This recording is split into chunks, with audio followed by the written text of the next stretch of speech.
نوجوانوں کو یہ ذمہ داری دے دینا کہ انہیں کوئی سمت نظر نہیں آ رہی، زیادتی ہے، بہت زیادتی ہے۔ ہم نے جو انہیں دیا انہوں نے اس کو قبول کرنے سے انکار نہیں کیا، ہم اس کے علاوہ انہیں کچھ اور دیتے وہ اس کو بھی قبول کرتے، اور اگر نہ کرتے تو پھر ہمارا کام تھا کہ ہم سمجھا پاتے، اور پھر بھی وہ نہ سمجھتے تو پھر ان سے کہتے کہ کہیں تمہاری ضد تمہارے آڑے آ رہی۔ دیکھیے، سمت وہ معاشرے اپنے لیے متعین کرتے ہیں جو لمحہ بلمحہ نہیں جیتے۔ زندگی کا ہر لمحہ کامیابی کا وعدہ نہیں کرتا، مگر زندگی کامیابی کا وعدہ کرتی ہے۔ یہ بات صحیح ہے تو پھر آپ بھول جائیے کہ اس وقت اس لمحے میں مجھے کوئی فائدہ ہو رہا ہے یا نہیں، میرے ہاتھ میں کچھ آ رہا ہے یا نہیں۔ کامیابی یہ ہے کہ آپ نے اگر اپنے آپ سے کوئی عہد کیا ہے تو اس سے سرخرو ہو جائیں۔ کامیابی صرف اس کا نام۔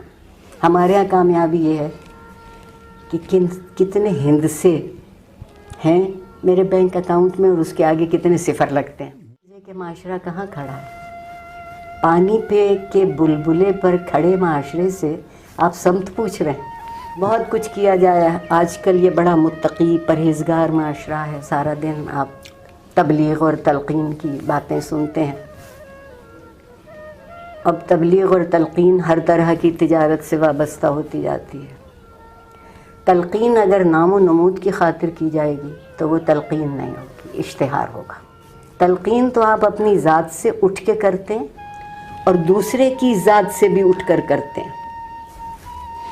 آپ کسی ایک شخص، کسی ایک گروہ، کسی ایک خاندان، کسی ایک جگہ کو اپنا مقصود نہیں بناتے۔ آپ کا مقصود ایک بہت معمولی طالب علم ہو زندگی کی، اور استاد بہت شعوری طور پر بنی تھی تاکہ زندگی بھر طالب علم رہ سکو۔ استاد کو ہمیشہ طلب علم کے لیے رہنا چاہیے، اور وہ علم جو یہ کوئی یہ سمجھنے لگے کہ مجھ پہ مکمل ہو گیا، اس سے بڑا جاہل کوئی نہیں۔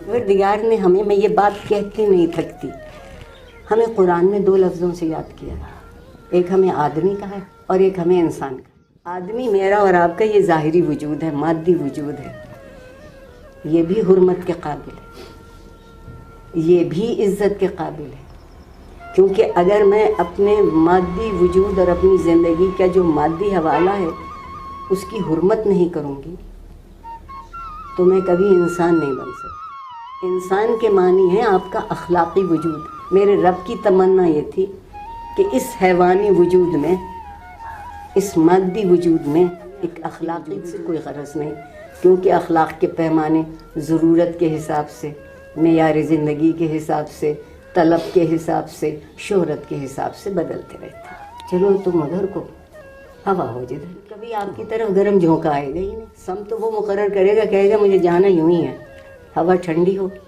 یا گرم، راستہ ہموار ہو یا ناہموار، مگر مجھے لگتا ہے میری سمجھ میں جو آتا ہے ہوگا تو آپ خود کو نامکمل سمجھیں گے کہ سچائی یہ ہے کہ مجھے ابھی اور جو نہیں معلوم، وہ جس کے لیے کوشش نہیں کی اس کی کوشش کر دیکھوں۔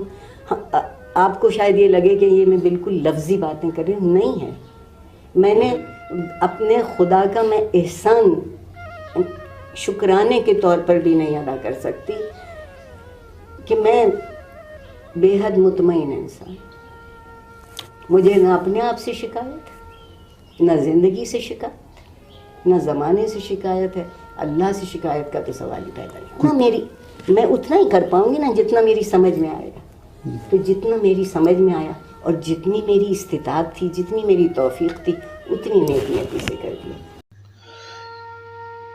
اس طرح کی مزید معلوماتی ویڈیوز دیکھنے کے لیے ہمارے چینل کو سبسکرائب کریں اور بیل آئیکن کو دبائیں تاکہ جیسے ہی نئی ویڈیو اپلوڈ ہو آپ کو سب سے پہلے نوٹیفیکیشن ہو۔